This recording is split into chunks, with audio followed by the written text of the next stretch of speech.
Earlier when you talked about criminality and creativity trends in men peaking at 14, it reminded me of something you said. I think it was Joe Rogan talking about SJWs and kind of in how they create their own chaos, talking about how adolescents have this drive to change the world. And I was wondering if those three, the criminality, creativity, drive to change the world, are linked, and if so, if they manifest differently in men and women, and if they kind of come from the same area. Well, I think they are linked, but I'm going to concentrate more on the second part of your question. So I'm going to ask you guys to think about something. So I talked to a friend of mine the other day. He's a very, very smart guy, and we've been talking about, well, all the sorts of things that we've been talking about tonight for a long time, and we were talking about the relative evolutionary roles of men and women. This is speculative, obviously, and because our research did indicate, it's tentative research so far, that the SJW sort of equality above all else philosophy is more prevalent among women. It's predicted by the personality factors that are more common among women. So agreeableness and high negative emotion, primarily agreeableness. But in addition, it's also predicted by being female. And that's interesting because in most of the personality research that I've done, and as far as I know in the literature more broadly speaking, most of the time you can get rid of the attitudinal differences between men and women, or at least reduce them by controlling for personality. So if you take a feminine man and a masculine woman, then the poles reverse. But that didn't seem to be the case with political correctness. And so I've been thinking about that a lot because, well, men are bailing out of the humanities like mad, and pretty much out of the universities except for STEM. The women are moving in like mad, and they're also moving into the political sphere like mad. And this is new, right? We've never had this happen before, and we do not know what the significance of it is. It's only 50 years old. And so we were thinking about this, and so I don't know what you think about this proposition, but imagine that historically speaking, it's something like women were responsible for distribution and men were responsible for production. Something like that. And maybe that's only the case really in the tight confines of the immediate family, but that doesn't matter because that's most of the evolutionary landscape for human beings anyways. What the women did was make sure that everybody got enough. Okay, and that seems to me to be one of the things that's driving, at least in part, the SJW demand for equity and equality. It's like, let's make sure everybody has enough. It's like, well, look, fair enough, I mean, you can't argue with that. But there's an antipathy between that and the reality of differential productivity, because people really do differ in their productivity. So, all right, so to answer your question fully, I do think that the rebellious tendency of adolescence is associated both with that criminality spike, especially among men, and with creativity, yes. I think that the SJW phenomena is different, and I think it is associated, at least in part, with the rise of women to political power.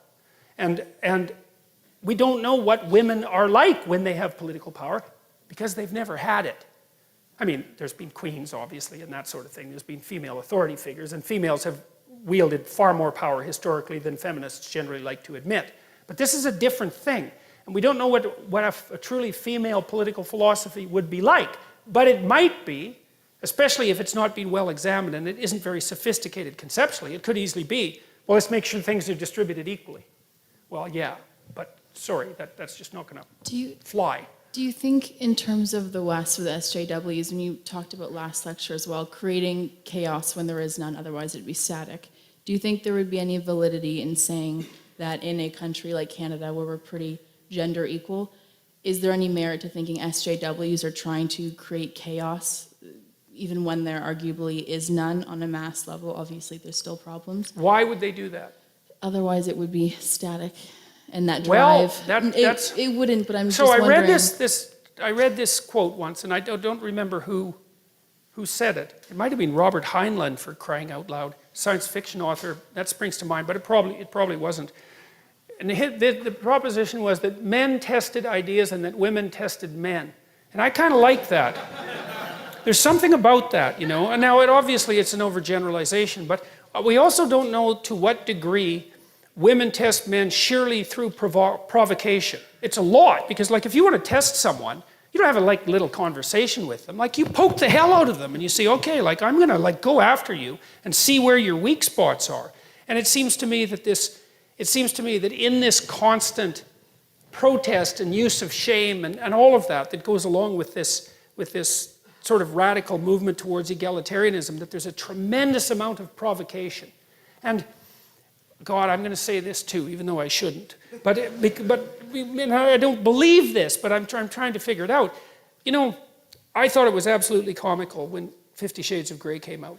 I just thought that was just so insanely comical that at the same time, there's this massive political demand for like radical equality and say with regards to sexual behavior, and the fastest selling novel the world had ever seen was S&M Domination, right? It's like, oh well, we know where the unconscious is going with that one, don't we? And sometimes I think, like, because one of the things that I've really tried to puzzle out, and it's not like I believe this, right? I'm just telling you where the edges of my thinking have been going, is that you have this crazy alliance between the feminists and the radical Islamists that I just do not get. It's like the feminists, it's like why they aren't protesting nonstop about Saudi Arabia is just completely beyond me. Like I do not understand it in the least. And I wonder too, I just wonder bloody well, this is the Freud in me, is like, is there an attraction, you know, is there an attraction that's emerging among the female radicals for that totalitarian male dominance that they've chased out of the West? And I mean, that's a hell of a thing to think, but after all, I am psychoanalytically minded, and I do think things like that. Because, like, I just can see no rational reason for it. The only other rational reason is that, well, the West needs to fall, and so the enemy of my enemy is... My friend, exactly. Now, what is it? I got that wrong, but... The enemy of my enemy is my friend. Yes, exactly. Yeah, that's why Islamists tend to vote liberal as well. Yes, well, so that could be the case. But I'm not going to shake my suspicion about this unconscious balancing, because as the demand for egalitarianism and the eradication of masculinity accelerates, there's going to be a longing in the unconscious for the precise opposite of that, right? The more you scream for equality, the more your unconscious is going to admire dominance. And so, well, that's how you think if you're psychoanalytically minded. And, you know, I'm a great admirer of Freud. He knew a hell of a lot more than people like to think. And so, which is partly why everyone still hates him, even though it's been 100 years since he's, you know, really been around. So, all right, we should stop.